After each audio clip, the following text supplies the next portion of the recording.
ফায়াতিয়ানিহি মালাকান ফায়ুকঈদানিহি ওয়া ফি রিওয়ায়াতিন ফায়ুজলিসানিহি।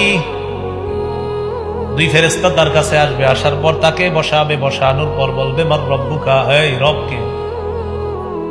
জবাব দিবে রব্বি আল্লাহ, আমার রব হলো আল্লাহ। বলেন না রব কে?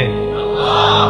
মুহাম্মদের সাথে বলেন আরেকটু সুন্দরভাবে বলেন, এরকম শব্দ আছে আর? ওয়ামা দীনুকা, তোমার ধর্ম কি? জবাব দিবে দীনি আল ইসলাম, আমার ধর্ম হলো ইসলাম। ওয়ামান হাযার রাজুলুল্লাযী বুইসা ফীকুম, এই মানুষটাকে, যে মানুষটা তোমাদের মাঝে নবী হিসাবে প্রেরণ করা হয়েছে, চিনুনি?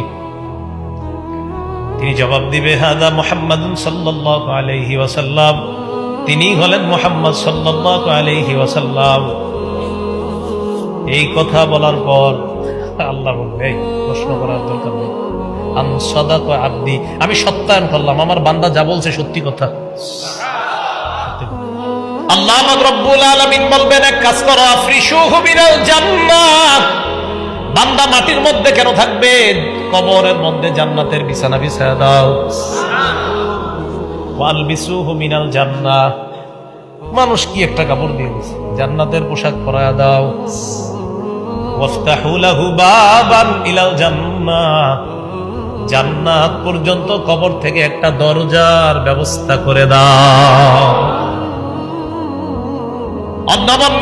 নাজ নিয়ামত গুলা দেখবে, দেখার পর হঠাৎ দেখবে হুররা নাচানাচি করে,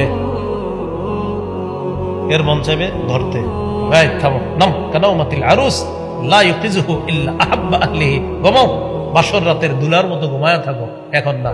তোমাকে তোমার প্রিয়তমা যেমন জাগ্রত করেছিল, এখানে তোমার প্রিয়তমা নাই, আমি আল্লাহ তোমাকে জাগ্রত করব।